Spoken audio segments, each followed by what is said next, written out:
Good morning and welcome to another day in Kuala Lumpur. Got a lot going on today, so it might be another of a kind of a walk and talk video. I don't have a particular tourist attraction in mind because I've got quite a few things to do, and that is because in 10 days I'm flying to Myanmar, also known as Burma.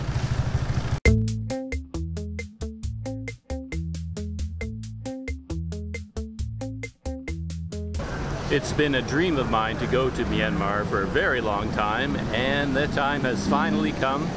On April 11th, 6:45 in the morning, I'll be boarding a flight from Kuala Lumpur to Yangon in Myanmar. I think that city used to be called Rangoon. I have two general feelings about this trip to Myanmar. I'm very excited about it because, as I said, it's been a dream of mine to go there for a very long time. And all the names of Myanmar, the old names in particular, have a very romantic feeling. Burma, Rangoon, things like that. These names just have a very romantic air to them, and I can't wait to go. But I'm also a little bit frazzled because Myanmar is not as easy a country to go to as, say, the Philippines or Malaysia or Thailand. It's a bit more restricted. There's more things to think about.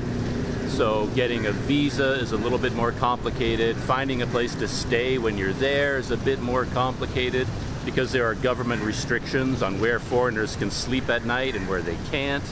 And that's one of the reasons I'm not riding my bike there, because when you ride a bike, you need to be able to stay in whatever small village or town you come across. And that's just not possible in Myanmar. A lot of cyclists have a lot of trouble there as they ride their bike all day, and at the end of the day look for a hotel and they can't find one, or they do find one but then they're told they're not allowed to stay there, and they just have to keep riding, you know, for another 100 kilometers until they get to a town where foreigners are allowed. So I wanted to avoid all that hassle, and I'm just going to fly in. I might even spend the entire 28-day visa in that one city of Yangon. I don't know. Or I might travel around the country, depends on my mood when I get there. And I think money is a little bit more complicated than in other countries. For a long time there were no ATMs at all.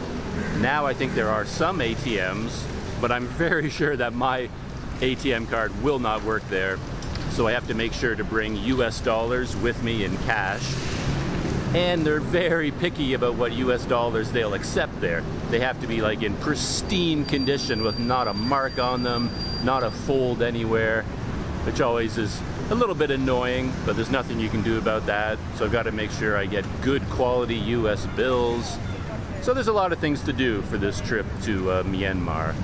But I hope I don't get so involved in the logistics that I forget that it's supposed to be a fun journey to a new country with lots of new things to explore.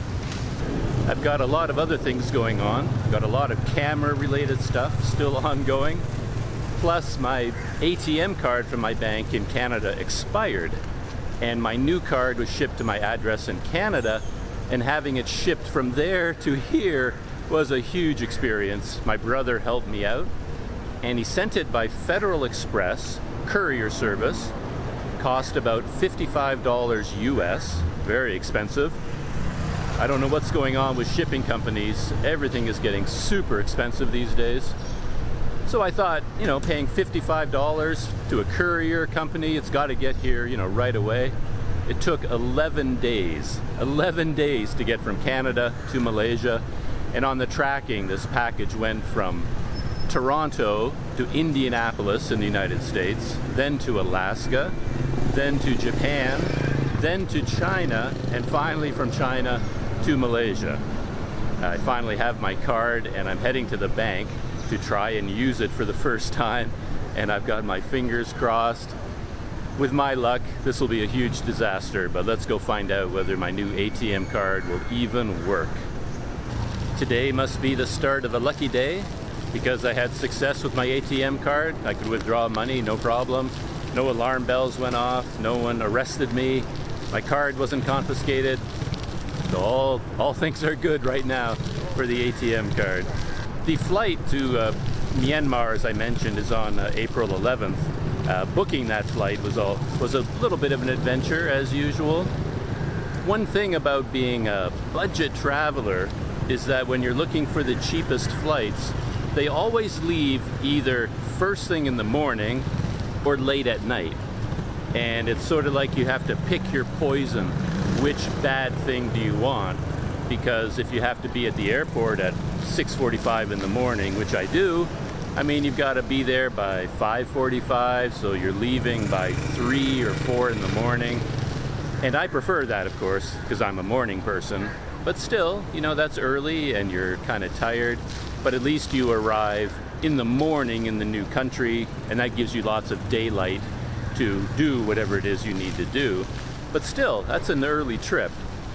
The alternative for a cheap flight is always leaving late at night, and that's good because you've got the whole day to prepare for the flight and lots of time to get to the airport, but then you're arriving at night in the other country, and that makes it much more difficult to get to a hotel, maybe change money, all the things you need to do.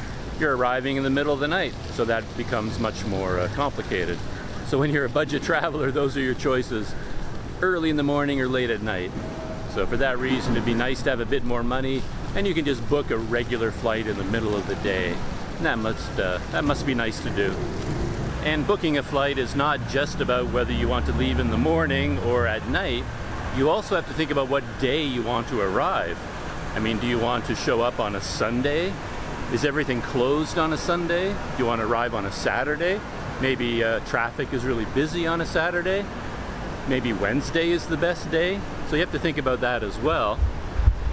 And you have to think not only about the day you arrive, but what about the day you're leaving? I don't have my visa yet, but I hope to get a 28-day visa. So when you book your flight into Myanmar, now you have to calculate 28 days ahead to see when your visa expires. That's probably the day you're flying out. Is that a good day to fly out? Maybe it's a holiday and everything's closed. You just don't know. So you have to think about the day you arrive, calculate ahead on your visa to see when you'll be flying out. And in a lot of countries you can extend your visa, so you also have to be careful about when your visa expires, because you have to go to the immigration office, and if it's a holiday, maybe the immigration offices and other government offices aren't open. So you have to think about a lot of things when you're booking that flight. And in my case, I ran into something that always happens to me, which is actually a good thing in this case, I guess. Whenever I plan to fly into a country or out of a country, it is almost always a holiday. And that happened to this trip as well. My visa for Malaysia expires about April 16th. So I was going to book a flight on April 15th or something like that. And it turned out that April 15th is the date of the biggest annual festival in the whole country. This is that water festival. They call it Songkran in Thailand, and I think in Myanmar they call it Thing Nhan. And it's the biggest festival of the year, and it happens on the day that I was going to arrive, which means the flights are all booked out, the flights are all super expensive, and all the hotels are booked. And that always happens to me. In this case, I decided to move my departure up to April 11th, so that means I will be in the country for the beginning and the entirety of the whole week-long festival. So that should be interesting. Booking a flight is also a bit tricky because when you apply for your visa for any particular country, the main requirement from the embassy is they want proof of your flight into the country and usually out of the country as well.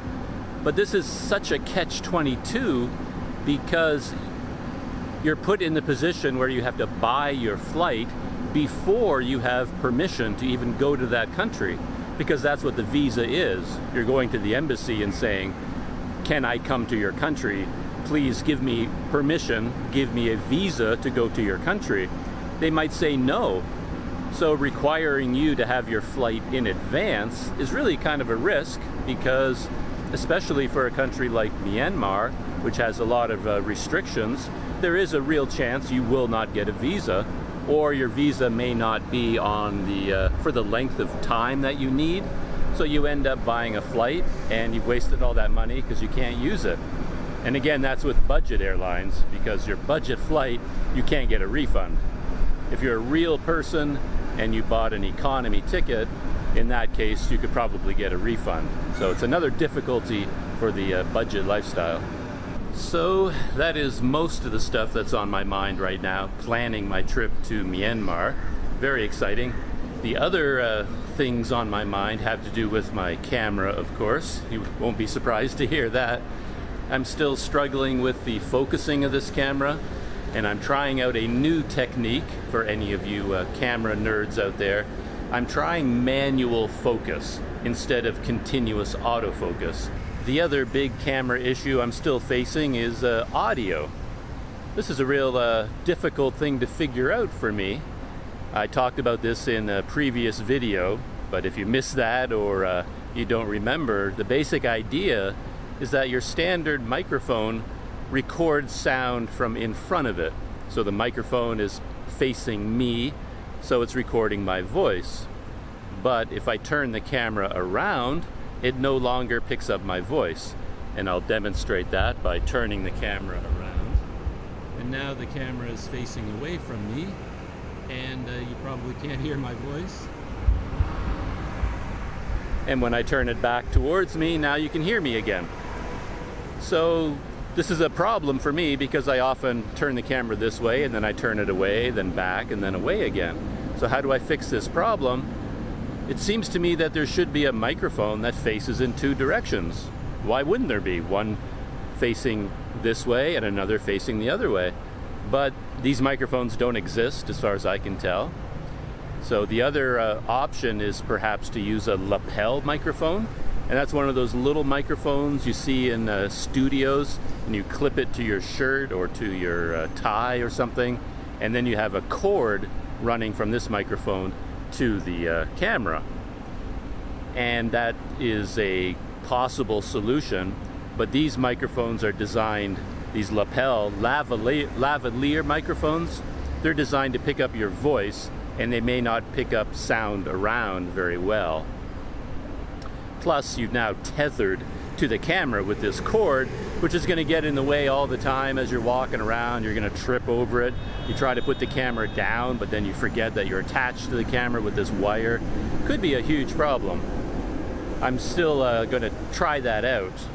You can get really good lavalier microphones, quite cheap. So I'm going to head to a camera store today and buy one of these lavalier microphones and test it out.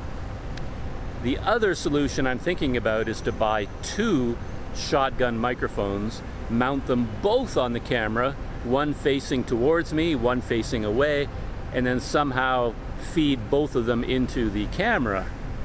But this apparently is something that nobody in the history of the universe has ever tried to do. I've been to like 5 camera stores and I asked them for advice. How can I take two microphones and feed it into my camera with one microphone jack? And they all said it was impossible. No one has ever tried to do that. You're crazy. You might as well try to fly to the moon. You know, it's so difficult. But it seems to me that it shouldn't be that difficult. Take two mics, put them in a Y splitter, plug it into the camera, and that should work. So today I'm going to buy a lavalier microphone and a Y splitter, plug two microphones into the camera, and see what happens. Maybe I'll have invented something new and exciting for the vlogging world. Anyway, very long-winded introduction to my trip to the camera store. I'm heading into the Pasar Seni MRT station, and I'm heading up to Surian station to go to my absolute favorite camera store, Camera Valley.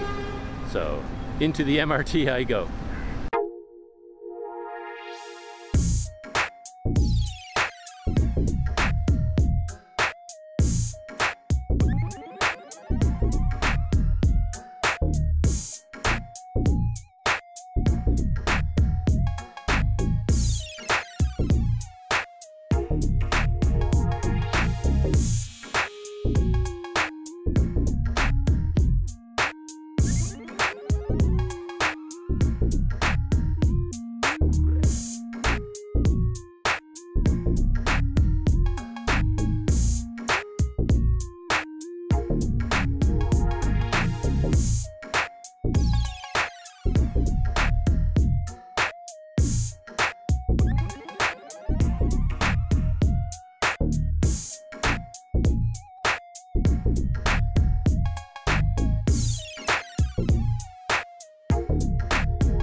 MRT station, and my camera store, Lavalie, is in a shopping mall just I don't know, a couple hundred meters away from the station. I think the mall is called Sunway Giza or something like that.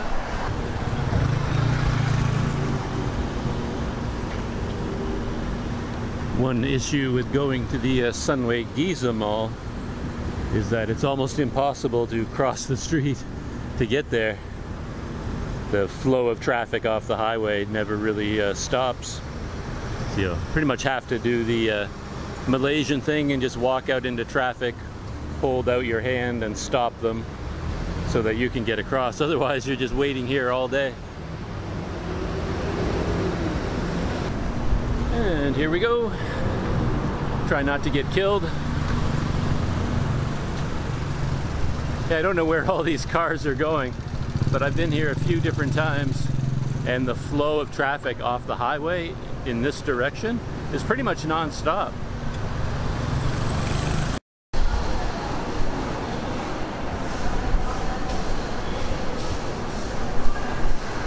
I'm at the Sunway Giza Mall now. You can see it all around me here. It's kind of an outdoor mall. This courtyard is outside and open to the elements, which is kind of nice. And there are a ton of restaurants all around, coffee shops, bubble milk tea, and my Lavalie camera store should be behind me up there somewhere, up on the second floor. And gonna go in and see if I can solve at least one of my audio problems. And I've got the Boya BY-MM1 microphone hooked up, and I think I've got the camera set to -3 decibels. I was listening to a few test videos this morning, and the Boya seemed to test a little bit hot, you know, a little bit loud for some people. So they had to adjust the levels in their camera to bring it down quite a bit. I just left from Lavalie camera store. I was there probably for an hour and a half, testing out all the different microphones and splitters and adapters and mounting cables and mounting brackets and on and on and on. And even after an hour and a half, I couldn't come up with anything that would really work for what I wanted to do. Sounds pretty crazy because they had in stock almost everything that's available on the market, and even combining all these articles, all these items, I could not come up with an audio setup that does what I wanted to do.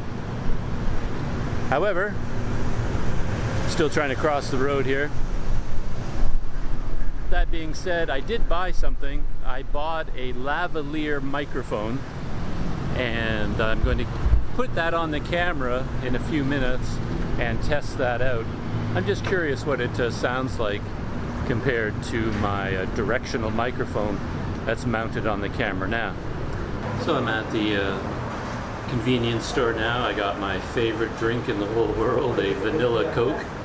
No 5-snack challenge today, though vanilla Coke wouldn't really qualify for a 5-snack challenge because it's not really a Malaysian drink or Malaysian food, but I really love these.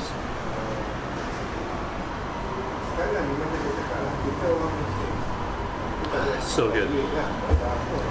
So this is my new purchase. This is the Boya BY-MM1 Lavalier microphone. And the way these work is that you clip it to your shirt, and then you run a wire from the microphone to a battery, which is in my pocket, and then another wire goes from my pocket and plugs into the camera. The advantage to that, I guess, is that it's omnidirectional, so it will pick up sound from my voice, but it should also pick up sound from other directions. And I don't know whether that sound will be a whole lot better or a whole lot worse. So I'm going to take this out of the box and set it up. So here it is. This is the microphone, and this is the little battery compartment. If you plug this into a smartphone, you don't need a battery. But if you plug this into a camera, like I'm going to do, then you do need battery power. and this has a switch on it that you can switch it to phone or camera, depending on whether you need the battery power. And a good or bad thing about the Boya, depending on your needs, is that it comes with this huge 6-meter cable. And obviously I don't need 18 feet of cable to reach from my pocket to the camera, so I'm going to have to bundle this up and somehow stuff it away somewhere. The other microphone that I was considering had a 1-meter cable, which is too short. So again, that's something that, you know, companies do. They always make something either way too long or way too short. They very rarely get it quite the right length. So I'm going to unwrap it, plug it into the camera, and the next sound you hear should be coming from the Boya BY-MM1 Lavalier microphone. Okay, that is it. I have the Boya BY-MM1 plugged into the camera, and you can probably see it. I have it clipped to my shirt here, and I can see the levels on my LCD screen. The levels seem pretty good, but I can adjust those inside the camera as well. So how does it sound? As I said, I've got my my battery pack here and all this extra cable that I'm going to have to stuff into my pocket. So the negative side to this is that as I walk around holding on to my camera, I now have this wire tethering me to the camera, and I can see how that's going to get in the way all the time.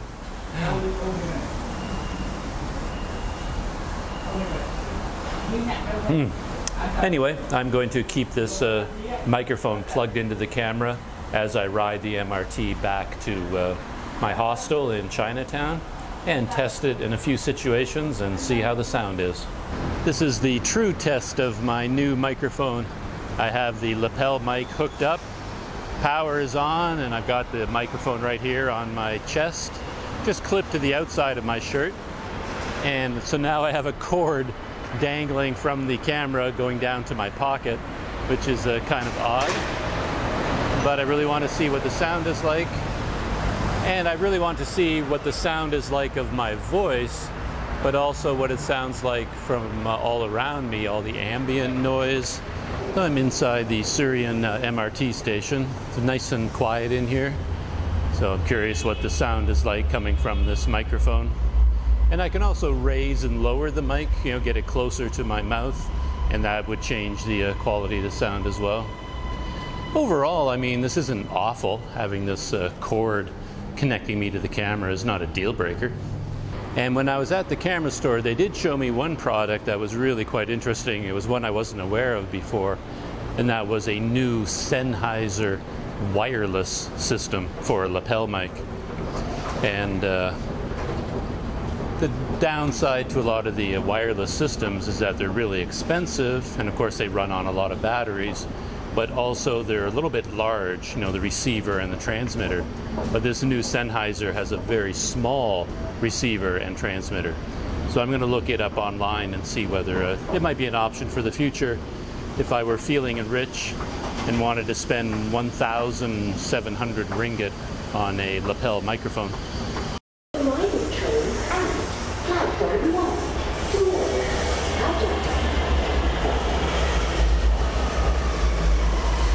This is a good test. I never even thought of this. So now I have the camera pointed away from me. There's my arriving train. But it doesn't matter that it's pointed away from me because I have the lapel mic. So it should be recording the exact same sound quality as before. Anda akan tiba di Manulife Selatan. Pintu di sebelah kiri akan di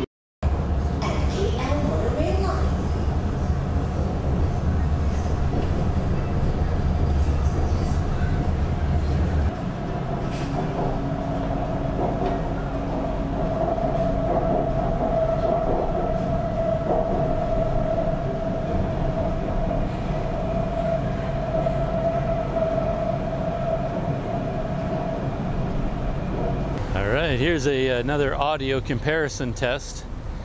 It's a little bit windy out here, brutally hot. Oh my goodness. This is one hot sun.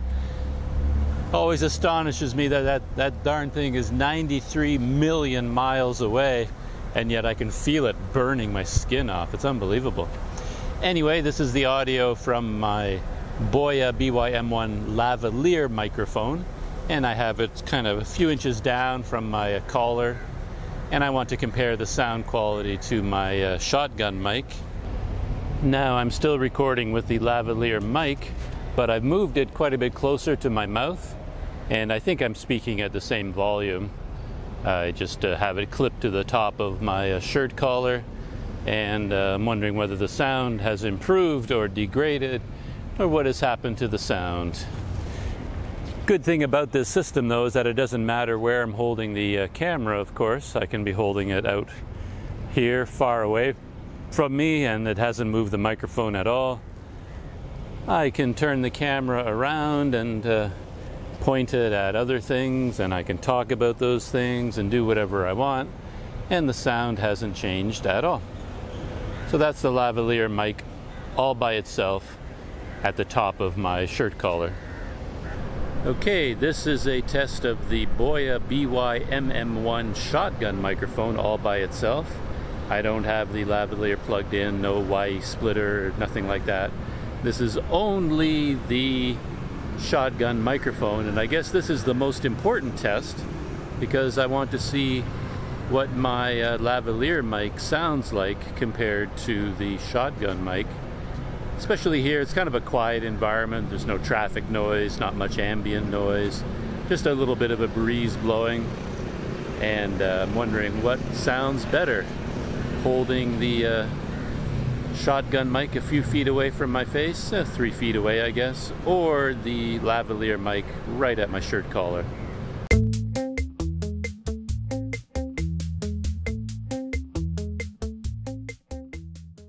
It turns out that my feelings about Myanmar and the difficulties of traveling there might be outdated. I had this impression that things were difficult and complicated, but I got more serious about the logistics, and I looked into applying for my tourist visa here in Kuala Lumpur. Turns out it's as easy as can be. I don't think you can go to the embassy here, but there's an agency that you go to. And all they require, is the standard package. 2 photos, copy of your passport, copy of your flight in, maybe copy of a flight out, and a hotel reservation. And $50 or $60, and that's it. And you can even get your visa same day. So the only thing I didn't have was a hotel reservation, and somehow I thought that might be complicated. But I went on to booking.com, and within 5 minutes, boom, I booked myself a nice little room at a hostel. There were actually quite a few to choose from, and I didn't even think that hard about it. I just picked one that seemed to be in a nice location, got a lot of good reviews, reasonable price, booked it. And now I'm out in Kuala Lumpur again because I have to make copies of all these documents. So I'm heading out to a print shop to print out the visa application form. I'd like to do that in advance, fill out the form in advance, and I need to get photocopies of my, or printouts of my hotel reservation and that kind of thing. And then tomorrow, I guess, I'll head to that office and apply for my visa, maybe pick it up on the same day. So yeah, fingers crossed, things are going relatively smoothly, which makes me nervous because these sorts of things don't usually go smoothly for me. Anyway, heading to a printing office. I'm still having fun with my new Lavalier microphone, so I can point the camera in this direction away from me and I can keep recording my voice. And then I can turn the camera around, point it at me, and keep talking, and it's all being recorded in my brand new Lavalier microphone right here. So that's kind of cool. It's nice to have a little piece of technology that works. I usually avoid the MRT and LRT at rush hour, but today, I don't know, I just decided to do it. So things are a little bit crowded. All these poor people trying to get home, but there wasn't even enough room on that train for them to get on. My heart goes out to them.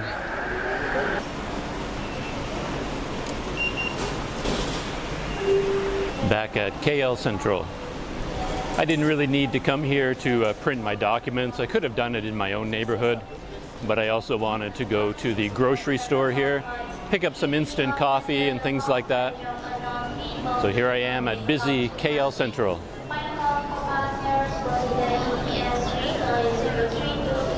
Yeah, I have to say I'm really digging this Lavalier microphone. It's so much more convenient than the shotgun mic. I don't have to turn it around all the time, and it doesn't make nearly as much noise.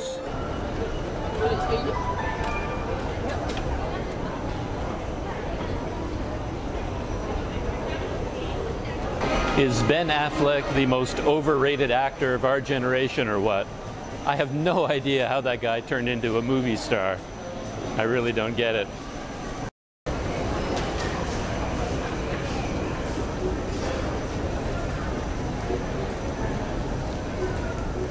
And that's it. Errands done quickly. I got my documents printed out, got my instant coffee and coffee mate, so I'm good to go for my morning coffee. So bizarre being out here during rush hour. It's like being in an ant colony, you know, with everyone rushing around, trying to get their shopping done before they go home. Eesh. It's like a frantic atmosphere.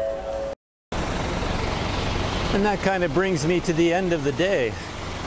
Wasn't much of a day as far as travel and adventure and exploring is concerned, but it was a pretty good day in terms of getting ready for my trip to Myanmar and slowly coming to terms with my new camera. And tomorrow, I guess, since I've got all my paperwork in order, I'll be heading to the agency to apply for my visa for Myanmar. And that ought to be interesting. I hope it goes well. First, I have to find the office. There's something about this company. They've been moving a lot, so they have a whole bunch of different addresses online, and I'm not quite sure what address is their current one. But I'm going to take a guess and head there. I don't know if you can hear it, but all the birds on this street are settling into their tree. They all sleep up here in this tree. They're all settling in for the night. And I'm going to head back to my hostel, have a cup of coffee, and settle in for the night as well. Get ready to start a new day tomorrow. And I'll see you in the next video. Wish me luck with my Myanmar visa. I'm going to need it. The bonus question for the last video was about brickfields and Little India. In brickfields, there are a lot of Hindu temples, Buddhist temples, mosques, churches, and even religious schools. For that reason, brickfields is sometimes known by another name.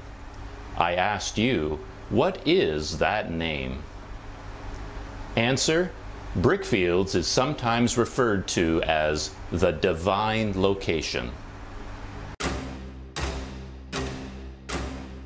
The bonus question for this video is about the city of Yangon in Myanmar.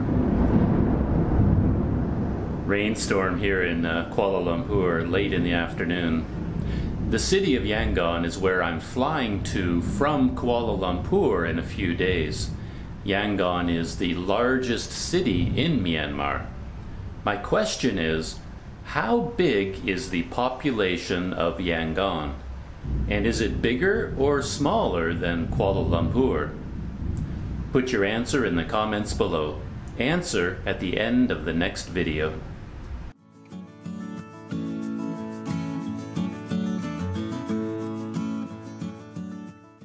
One more test that I want to do before I head out of here is on this battery pack. You're supposed to turn on the power for the camera and turn off the power when you're plugged into a smartphone. But I'm curious whether you really do need the power for the camera or not. So I'm going to turn off the power and see if it still works or not. Turning off in 1, 2, 3.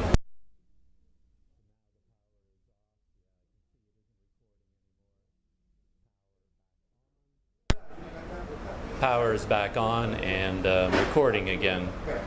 So yeah, I definitely need the power on.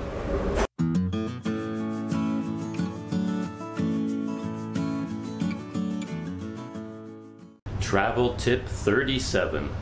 Lanyards are awesome.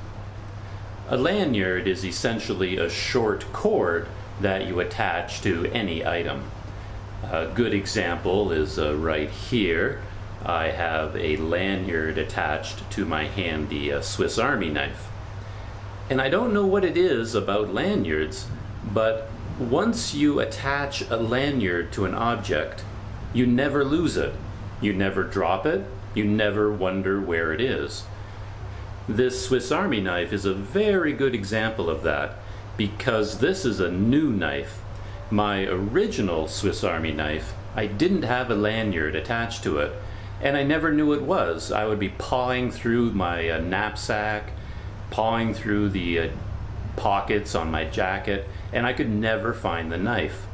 And then one weekend I went on a camping trip with a friend of mine in Canada, and it started to rain and we got very, very wet. After the rainstorm, I took off my jacket and I was kind of shaking it to get the rain off it. I happened to be standing on a cliff, and while I was shaking the jacket, I suddenly heard this sound like a plunk. And I was confused, you know. I looked down at the water, there was a lake below me, and I saw ripples spreading out on the surface of the lake. Then I realized what had happened. My old Swiss Army knife slipped out of the pocket of my jacket, went flying out over the lake, fell into the water, and it was gone forever. Later on, my friend, Michael, he bought me this Swiss Army knife as a present to replace the one that I lost. I put this lanyard on it, and I attached that lanyard to hooks and things in my jackets and in my knapsacks, and I've had this Swiss Army knife for close to 30 years, I guess, and I always know where it is. So if you have small items you like to keep track of while you're traveling, yeah, just stick a lanyard on it. They're kind of magical things, you know. It's hard to say exactly why it makes such a big difference. But if you put a lanyard on something, you never lose it, you never drop it, you always know where it is. Lanyards are awesome.